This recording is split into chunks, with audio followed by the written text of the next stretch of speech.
नमस्कार दोस्तों, स्वागत है आपका रोचक कहानियों पर। आज की कहानी कुछ अलग है क्योंकि इस कहानी में समाज के एक नहीं बल्कि 4 अलग अलग किस्से छुपे हुए हैं। अगर आप इन दृश्यों को कहानी ख़त्म होने से पहले समझ पाते हैं तो हमें कमेंट करके ज़रूर बताएं। तो चलिए आज की कहानी शुरू करते हैं, जिसे लिखा है सुषमा गुप्ता ने।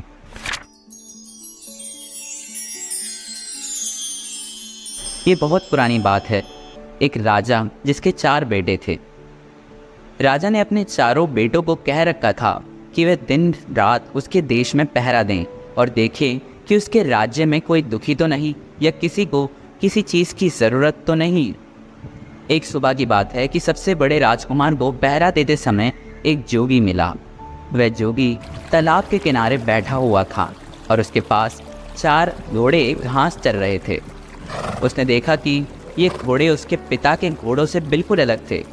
उनसे बहुत अच्छे भी दिख रहे थे। देखते ही पता चलता था इनकी नस्ल में ज़रूर कुछ खास है।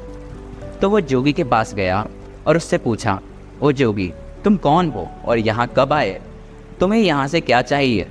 जोगी बोला, मुझे तुम चाहिए। राजकुमार ने आश्चर्य से पूछा, मैं क्यों? मैं इस देश के राजा का सबसे बड़ा बेटा हूँ। मेरे पिता ने मुझे इस देश को देखने संभालने के लिए कहा है। यह आदेश दिया है कि मैं ये देखूं कि किसी को किसी चीज़ की ज़रूरत तो नहीं। तो तुम ये बताओ कि तुमको किसी चीज़ की ज़रूरत तो नहीं? जोगी ने फिर वही जवाब दिया, मुझे केवल तुम चाहिए और कुछ नहीं। पर अगर तुम्हें कुछ चाहिए तो मुझे बताओ, मैं तुम्हारे लिए वह ला दूंगा। राजकुमार बोला, ओ जोगी, मैं तुम्हारे इन बढ़िया घोड़ों में से एक घोड़े पर सवारी करना चाहता हूँ।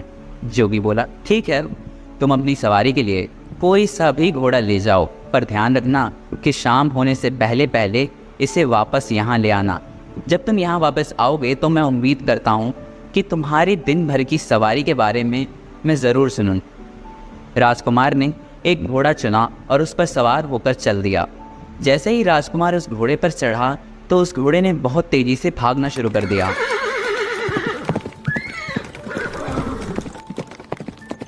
और वह जंगल की तरफ जा रहा था। वह एक सब्जी के बागीचे के पास जाकर रुक गया। उस बागीचे के चारों तरफ ऐसी बाड़ लगी थी कि उसके अंदर कोई भी नहीं घुस सकता था। राजकुमार जंगल की तरफ कुछ दूर तक पैदल चला और फिर वहाँ से वापस अपने घोड़े पर वापस लौटने लगा।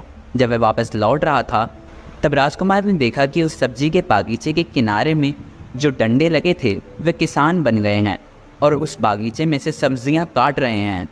ये देखकर उसे आश्चर्य तो बहुत हुआ, पर वह उसकी वजह समझ नहीं पाया। वहाँ से चलकर वह वापस जोगी के पास आ पहुँचा। जोगी ने उससे पूछा कि उसकी घोड़े की सवारी कैसी रही, उसने रास्ते में क्या कुछ देखा। राजकुमार बोला, मैंने एक बागीचा देखा जिसके चारों तरफ एक ऐसी बाड़ लगी हुई थी जिसमें से कोई भी अंदर नहीं जा सकता था। मैं उससे थोड़ा और आगे चलकर जब वापस आने लगा तब मैंने देखा कि बाड़ में लगे हुए डंडे किसान बनकर उसी बागीचे में से सब्जियां काट रहे हैं। तब जोगी ने पूछा, जानते हो इसका मतलब क्या है? राजकुमार बोला, नहीं, मैं तो नहीं जानता। जोगी बोला, नहीं जानते? और तुम्हारे पिता ने तुमको इस राज्य की देखभाल करने के लिए कहा है। जाओ, तुम पत्थर के बन जाओ। जोगी के ये कहते ही राजकुमार पत्थर का बन गया। अगली सुबह राजा का दूसरा बेटा शहर की देखभाल के लिए निकला। वह भी उसी जोगी के पास जा पहुंचा। उसने भी जोगी के बढ़िया घोड़े देखे और वो भी उन शानदार घोड़ों को देखकर बहुत खुश हुआ। वो दूसरा राजकुमार भी जोगी के पास रुका और उससे पूछा कि वो कौन है और वो कहाँ से आया है। जोगी बोला, मैं यहाँ इस देश में कुछ दिनों से घूम रहा हूँ। ये चारों घोड़े मेरे ही हैं। क्या तुम इनमें से किसी एक घोड़े की सवारी करना चाहोगे? कल राजा का सबसे बड़ा बेटा यहाँ आया था। उसने इनमें से एक घोड़े की सवारी करना चाही। मैंने उसको इसकी इजाज़त भी दी, पर जब सवारी करके वो वापस आया तो जो कुछ उसने देखा वो मुझे समझा नहीं पाया, तो इसलिए मैंने उसे पत्थर का बना दिया। राजकुमार बोला, अच्छा, लेकिन उसने ऐसा क्या देखा जिसे वो तुम्हें समझा नहीं पाया हो? तब जोगी ने उसे बताया कि उसने क्या देखा था और ये वादा किया कि अगर वह इस बात को उसे समझा सका कि वे डंडे किसान में क्यों बदल गए और उस बागीचे में से सब्जियां क्यों काट रहे थे, इस दृश्य का क्या मतलब है, अगर वो इस चीज़ को जोगी को समझा देगा तो वो उसके भाई को जिंदा कर देगा। राजकुमार बोला, जोगी, तुमने तो ये बहुत ही मुश्किल सवाल पूछा है। जब मैंने कुछ ऐसा कभी होते हुए देखा ही नहीं तो मैं तुम्हें इसका मतलब कैसे समझा सकता हूँ। हाँ, अगर तुम मुझे अपना एक सुंदर सा घोड़ा दे दो और मैं वो दृश्य देखाऊँ, तब मैं शायद तुम्हें समझा सकूँ कि वहाँ चल क्या रहा है। जोगी ने उसको इजाज़त दे दी। वह एक घोड़ा लेकर वहाँ से चला गया। वह घोड़ा भी उसको एक जंगल की तरफ लेकर गया। दूसरे राजकुमार ने देखा कि अभी अभी पैदा हुई बच्चियाँ अपनी माँ को ही दूध पिला रही है। वह बहुत देर तक इस अजीब से दृश्य को देखता रहा और फिर जोगी के पास लौट गया। जोगी ने पूछा, तुमने रास्ते में क्या देखा? राजकुमार ने उसको बताया कि उसने देखा कि एक नई पैदा हुई बच्चियाँ अपनी ही माँ को दूध पिला रही थी। जोगी ने उससे भी पूछा, क्या तुम बता सकते हो कि इसका क्या मतलब है? राजकुमार बोला, मैं नहीं जानता महाराज। जोगी बोला, क्या तुम नहीं जानते? राजकुमार उसके इस सवाल का जवाब नहीं दे पाया, इसलिए जोगी ने उसे भी पत्थर का बना दिया। तीसरी सुबह तीसरा राजकुमार पहरा देने के लिए निकला और वो भी जोगी के पास आ पहुंचा। उसने भी घोड़े देखे। वो भी उसके घोड़े देखकर आश्चर्यचकित रह गया। उसने जोगी से पूछा कि वह कौन है और उसको इतने सुंदर घोड़े कहाँ से मिले। राजकुमार के इन सवालों पर ध्यान ना देते हुए जोगी ने राजकुमार को उसके पास बैठ जाने के लिए कहा। बातों बातों में तीसरे राजकुमार को पता चल गया कि इसी जोगी ने उसके दो भाइयों को पत्थर का बना दिया है। जोगी ने उसको बता दिया कि उसके दोनों भाइयों के साथ क्या हुआ। फिर उसने बाद में जोगी से ये भी कहा कि वह उसके दोनों भाइयों को जिंदा कर देगा अगर वह ये बता सके बाड़े की टंडों का किसान में बदलना और नई नई पैदा हुई बच्चिया का अपनी ही माँ को दूध पिलाने का क्या मतलब है। ये दोनों दृश्य भला क्या संकेत करते हैं, क्या समझाते हैं? राजकुमार बोला, बहुत बहुत धन्यवाद। अगर आप मुझे अपना एक घोड़ा दे दें तो मैं इन अजीब चीज़ों को खुद अपनी आंखों से देख कर आता हूँ। तब शायद मैं आपको बता सकूं कि उन दृश्यों का क्या मतलब है। जोगी बोला, हाँ, क्यों नहीं। तुम इनमें से कोई सा भी घोड़ा ले जाओ, मगर ध्यान रखना कि शाम होने से पहले यहाँ वापस आ जाना। राजकुमार ने उन घोड़ों में से एक घोड़ा लिया और उस पर सवार होकर चल दिया। वह घोड़ा भी उसको जंगल की तरफ ले गया, जहाँ उसने देखा कि एक आदमी अपनी पीठ पर लकड़ियां लादे चला जा रहा है। वह केवल उन्हीं लकड़ियों से संतुष्ट नहीं है, बल्कि जो भी लकड़ी उसे और रास्ते में पड़ी हुई मिल रही है वो उसे भी इकट्ठा करता हुआ चलता जा रहा है। राजकुमार ने सोचा कि इसका क्या मतलब हो सकता है। जब मैं जोगी के पास पहुंचूंगा तो मैं जोगी को इसका क्या मतलब बताऊंगा। अफसोस, ये राजकुमार भी इस दृश्य को समझ नहीं पाया और जोगी ने इस तीसरे राजकुमार को भी पत्थर का बना दिया। अगली सुबह राजा का चौथा और आखिरी बेटा अपने भाइयों को ढूंढने के लिए निकला तो वो भी जोगी के पास आ गया। उसने जोगी को प्रणाम किया, उससे पूछा कि क्या जोगी ने उसके तीनों भाइयों को कहीं देखा है। हाँ, देखा है ना, कहकर उसने एक तरफ इशारा करते हुए सबसे छोटे राजकुमार से कहा कि देखो, तुम्हारे तीनों भाई ये खड़े हैं। मैंने ही उनको पत्थर में बदल दिया है क्योंकि उन्होंने पास के जंगल में जो कुछ देखा वह मुझे समझा नहीं सके, पर मैं उनको जिंदा कर सकता हूँ अगर तुम मुझे उन सब चीज़ों का मतलब समझा दो तो। इसके बाद जोगी ने उन राजकुमार द्वारा देखे गए तीनों दृश्य सबसे छोटे राजकुमार को बताए। राजकुमार बोला, अगर आप मुझे अपना एक घोड़ा सवारी के लिए दे दें तो शायद मैं आपको बता सकूं कि वहाँ क्या चल रहा है और शायद मैं इन सब का मतलब भी आपको समझा सकूं। मैं खुद उस जंगल में जाकर ये सब चीज़ें देखना चाहता हूँ। जोगी ने उसको भी इजाज़त दे दी और राजकुमार उन घोड़ों में से एक घोड़ा लेकर जंगल की तरफ चल दिया। जब वह जंगल में पहुंचा तो वहां उसने एक तालाब देखा जिसमें से पानी बह बहकर निकल रहा था और दूसरे तालाबों को भर रहा था। उस समय वह बड़ा वाला तालाब खाली था क्योंकि उसका सारा पानी उन छोटे तालाबों को भरने में लग चुका था।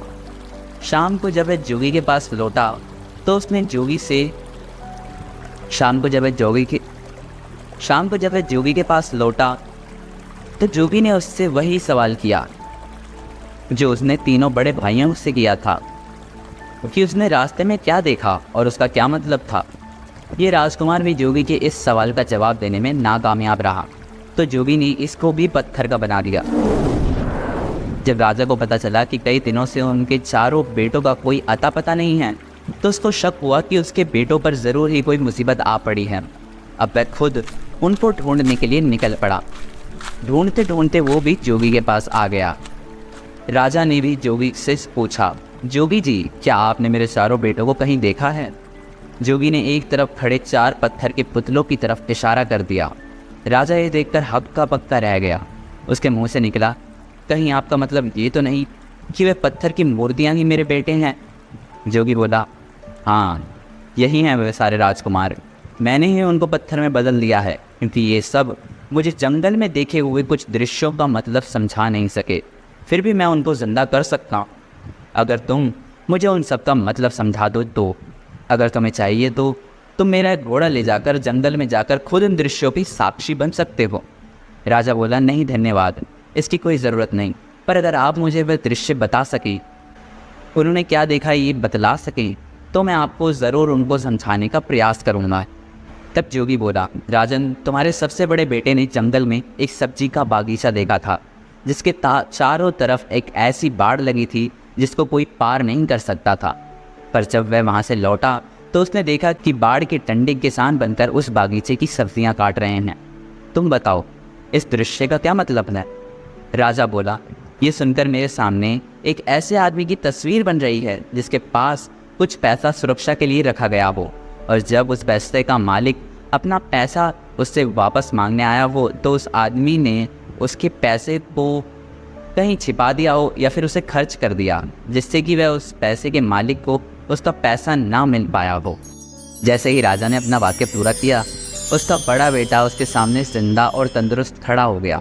जोगी ने अपना दूसरा सवाल किया, तुम्हारे दूसरे बेटे ने एक नई नवेली पैदा हुई बछिया को देखा जो कि अपनी ही माँ को दूध पिला रही थी। अब इसका मतलब तुम मुझे बताओ। राजा बोला, बड़ी अजीब सी बात है कि मेरे बेटे को ये देखकर किसी एक ऐसी स्त्री की याद नहीं आई जो अपनी ही बेटी की कमाई पर जिंदा रहती हो।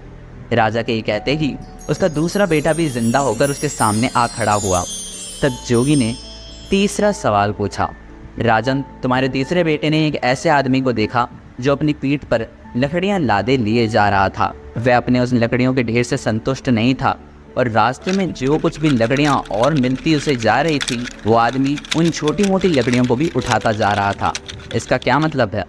राजा बोला, यह इस बात को बताता है कि कुछ लोग ऐसे होते हैं जो उनके पास जो कुछ भी होता है वे उससे संतुष्ट नहीं होते। उनको हमेशा ही और ज़्यादा की इच्छा बनी रहती है।